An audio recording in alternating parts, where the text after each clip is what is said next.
우리 한번 따라해 볼까요? 하나님 나라 열매 맺는 백성이 받으리라.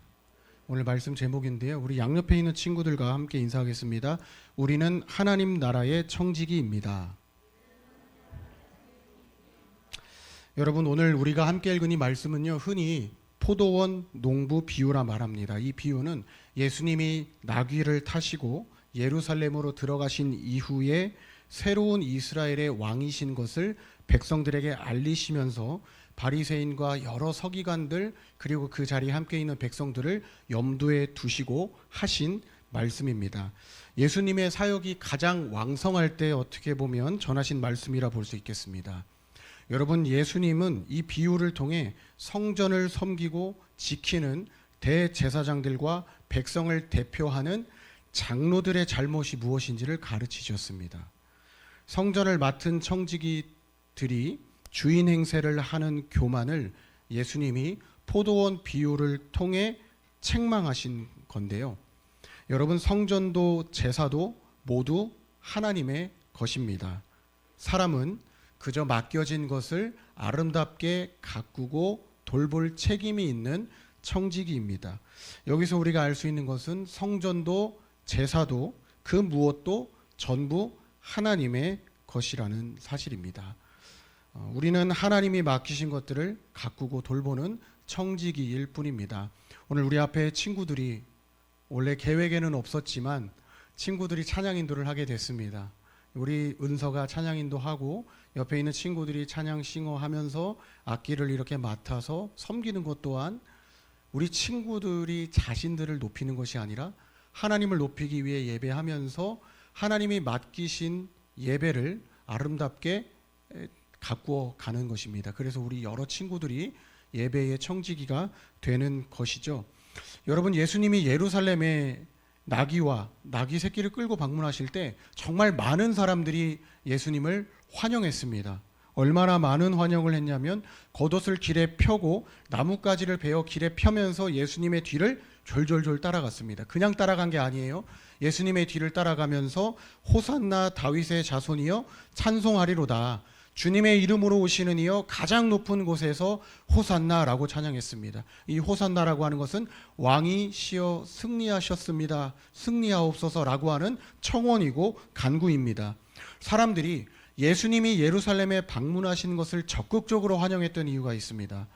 예수님이 이스라엘을 로마의 압제에서 해방시켜 주실 해방자, 구원자라고 하는 기대가 컸기 때문입니다. 그런데 예수님에 대한 사람들의 기대가 생각보다 오래가지 못했습니다. 예수님이 예루살렘에 방문하시고 나서 제일 처음 성전에 방문하신 것이 사건의 발단이 됐습니다. 이날 예수님은 성전의 제사와 성전의 문화가 잘못됐다는 것을 보시고 이곳이 기도하는 집이 아닌 강도의 소굴이 된 것을 몹시 안타까워하신 나머지 매매하는 사람들을 내쫓으시고 돈 바꾸고 있는 사람들의 상과 비둘기 파는 사람들의 의자를 엎으시면서 화를 내셨습니다. 그냥 액션만 취하시지 않았겠죠? 예수님이 즐겨하시던 화를 내실 때 하시던 말씀이 있는 것 같아요. 신약 성경 보면 정당한 방법으로 예수님이 사용하신 비속어가 기록되어 있습니다. 이 독사의 자식들아 라고 하는 표현. 여러 종교 지도자들을 향해 예수님이 화를 내실 때 자주 사용하셨던 말씀인 것 같아요.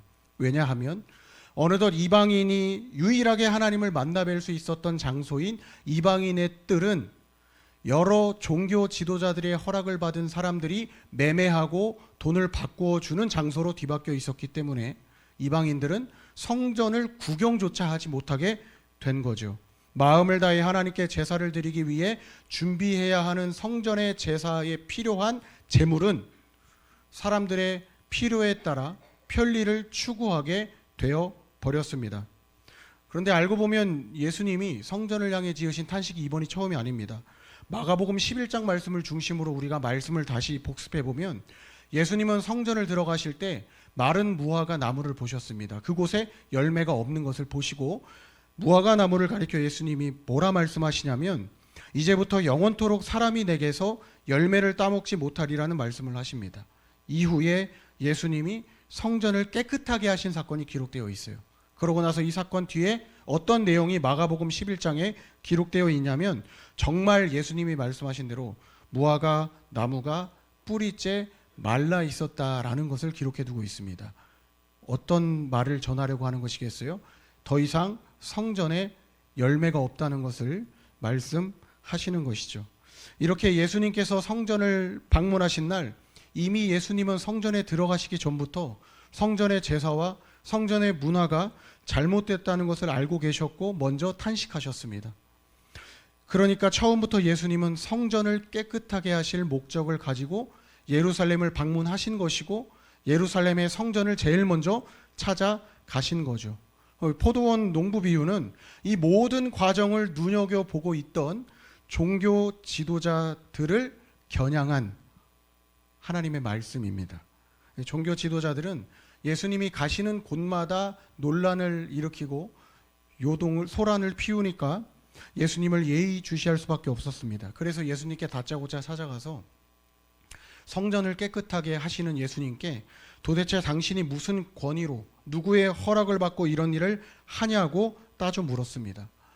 종교 지도자들이 따져 묻는 모습을 보면서 종교 지도자들은 이미 예루살렘 성전의 주인이 되어 있었고 백성들에게 허락을 내가 할 수 있다는 교만에 꽉 찬 왕의 모습이 되어 있었습니다. 이어지는 예수님의 질문에 대답 한번 하지 못하는 종교 지도자들의 모습을 보면 정말 어리석다는 생각을 할 수밖에 없습니다.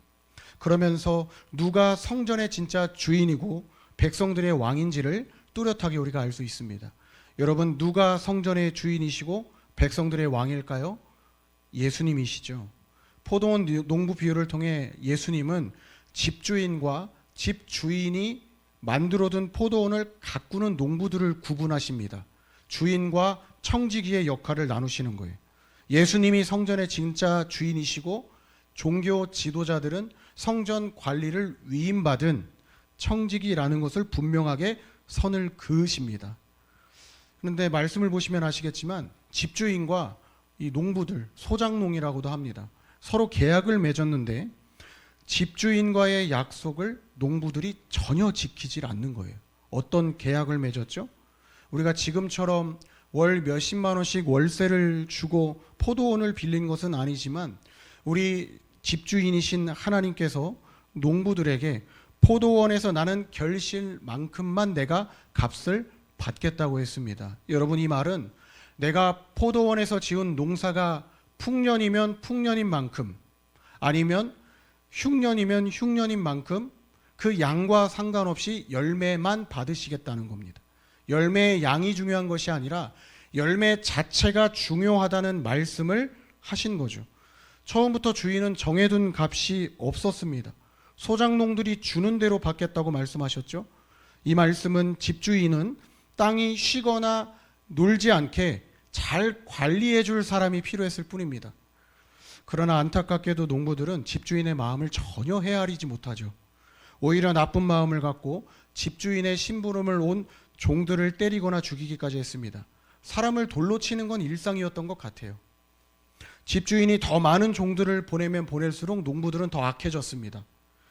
여전히 악한 마음과 행동을 돌이키지 않고 결국 농부들의 악한 마음과 행동은 집주인의 아들마저 죽여도 이상하지 않은 비상식적인 행동의 결과를 낳았습니다. 아주 비정상적인 사람의 모습으로 농부들의 악한 모습과 행동이 농부들을 바꿔놨습니다. 아마도 집주인은 그래도 내 아들은 존대하겠지, 내 사랑하는 하나뿐인 아들인데 라는 마음으로 그 아들을 보냈을 겁니다. 그런데 집주인에게 들려온 것은 농부들이 거둔 열매를 들고 온 사랑하는 종들과 아들의 반가운 목소리가 아니라 당신의 종이 죽었습니다.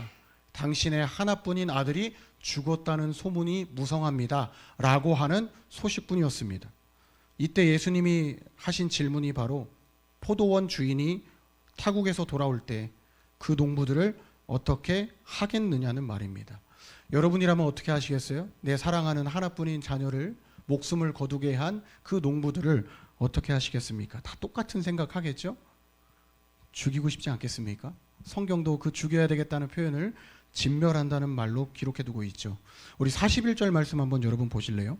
그 악한 자들을 진멸하고 포도원은 제때에 열매를 바칠 만한 다른 농부들에게 새로 줄지니이다라고 말씀하고 있습니다. 열매를 드릴 만한 백성들에게 밭을 새로 주신다는 겁니다. 그 삭을 그 사람에게서 받으시겠다는 뜻이죠. 여러분, 하나님은 하나님의 것을 하나님의 것이라 인정하지 않고 하나님과의 약속을 어기는 교만한 사람들을 전부 심판하십니다. 진변한다는 말은 이 사람들을 포도원 바깥으로 내쫓거나 목숨을 거두어 가시겠다는 말과 같습니다. 지금 예수님은 이 악한 사람이 누구라고 말씀하시는 거죠? 바리새인을 비롯한 종교 지도자들이고, 예수님이 예루살렘 성전에 처음 들어오실 때 옷가지를 펴고 나뭇가지를 펴고 환영했던 사람들 중에 있다는 것을 말씀하십니다. 혹시 여러분도 하나님이 맡기신 삶의 자리에서 청지기가 아닌 주인처럼 행동하고 있지는 않나요? 하나님이 내게 맡기신 것인데 처음부터 내 것이라고 여기고 있지 않습니까? 예수 그리스도가 하나님의 아들이신 것을 믿는 사람은 하나님의 나라를 유산으로 상속받는다고 하나님의 말씀이 기록해두고 있습니다. 하나님의 자녀는 건축자들이 버린, 아무렇게나 쓰고 버린 돌 같은 그 모퉁이 돌이 머릿돌이 될 것을 아는 기이한 사람들입니다. 여러분의 표현으로 하면 관종들입니다. 그래서 우리를 로마의 압제로부터 구원할 구원자로 예수 그리스도를 아는 것이 아니라 우리가 스스로 해결할 수 없는 삶의 죽음, 그 문제를, 결핍의 문제를 해결하실 분이 예수님이신 것을 압니다. 이 사람들이 바로 예수님의 말씀에 따르면 세리와 죄인들이고 저와 여러분입니다. 예수 그리스도로 아는 믿음, 이 믿음은 우리로 하여금 포도원 바깥이 아니라 포도원 안에 계속 머물 수 있게 합니다. 쉽게 말해 하나님 나라에 계속 머물 수 있는 은혜가 어디서 온다고요? 예수님을 그리스도로 아는 것에서 옵니다. 여러분, 건축자들이 아무런 쓸모가 없다 여기고 아무렇게나 이 버린 돌이 누구를 말씀하는 것이겠어요? 예수님이시죠. 곧 있으면 예수님이 당하실 고난을 미리 아시고 여러 사람들에게 너희가 나를 버릴 것이라는 말씀을 하시는 겁니다. 그런데 사람들이 버린 이 돌이 희한하게도 사람을 살립니다. 정작 버린 사람만 이 돌이 귀한지 몰라요. 그냥 쓸모없는 돌이라 여기고 툭툭 버립니다. 그 결과 예수님이 말씀하신 대로 그의 삶에 어떠한 보상이 따릅니까?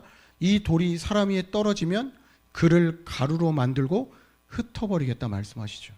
여러분, 성경은 우리가 무엇으로 창조됐다고 말씀하죠? 흙으로 창조됐다고 말씀합니다. 흩어버리신다는 것은 흙으로 창조된 우리가 존재의 가치가 사라질 만큼 아예 사라지게 하신다는 겁니다. 하나님께서 하나님이 맡기신 삶의 자리가 있습니다. 우리가 그곳에서 청지기가 아닌 주인처럼 행동한다면 우리 하나님께서 반드시 저와 여러분에게 주인처럼 행동한 책임을 물으실 것입니다. 여러분, 방학한 지 얼마 안 된 것 같은데 벌써 계약했어요, 그렇죠? 아직 계약 안 한 친구 있나요, 혹시? 거의 다 계약했죠. 조심스럽게 지은이가 지금 손들었어요. 모두가 부러울 만한 아직 방학 중인가 본데요. 여러분, 여러분이 다니시는 그 학교, 하나님이 여러분에게 맡기신 작은 하나님의 나라입니다. 그곳에서 여러분에게 하나님이 기대하시고 바라시는 것은 좋은 성적만 얻는 것이 아니에요. 그런데 슬프게도 우리 대부분의 친구들의 기도 제목이 좋은 성적을 거두는 것이 기도 제목이더라고요. 우리 삶의 목표가 지금 당장 대학 입시가 되어 있기 때문이죠. 그런데 저는 이런 당부를 좀 부탁을 드리고 싶습니다. 좋은 성적을 거두는 것은 그 다음이고요. 그 먼저 우리가 갖춰야 될 기본적인 것들이 있습니다. 좋은 교우 관계를 맺으시고 선생님들과의 관계가 원만해야 됩니다. 칭찬받는 삶을 여러분이 살려면 친구 관계, 선생님과의 관계가 좋아야 합니다. 여러분이 사는 세상은 생각보다 좁습니다. 다시 안 마주칠 것 같은 그 선생님 어딘가에서 마주칩니다. 그래서 어떻게 보면 슬프게도 우리 그 생기부에 좋은 글귀 적히기 위해서 선생님과의 관계가 틀어지지 않기 위한 노력을 하는 친구가 있을지도 모르죠. 여하튼 여러분, 주어진 시간을 게을리 쓰지 않고 나름대로 좋은 성적을 얻는 것은 여러분이 여러 사람들과의 관계가 원만한 다음에 이뤄야 할 일이고 열매라고 말씀드리고 싶습니다. 우리가 제일 중요하게 생각해야 되는 것은 열매만 얻으면 된다는 겁니다. 어떤 열매를 얼만큼 얻을까가 아니라 열매만 얻으면 된다. 열매의 양이 중요한 것이 아니라 열매 자체가 중요하다는 것을 기억하셨으면 좋겠습니다. 그러면 하나님의 나라가 우리의 것입니다. 하나님이 여러분에게 맡기신 것들에 감사한 마음을 가지시고 귀하게 여길 수 있기를 바랍니다.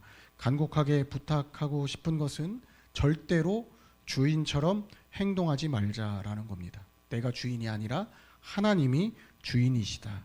우리는 어디까지나 청직이라는 사실을 잊지 않고 오늘도 하나님이 여러분에게 맡기신 것들을 기쁨으로 누리시고 하나님께 빚진 것을 아름다운 것으로 되갚을 수 있는 우리 도남제일교회 중고등부 친구들이 되기를 바랍니다.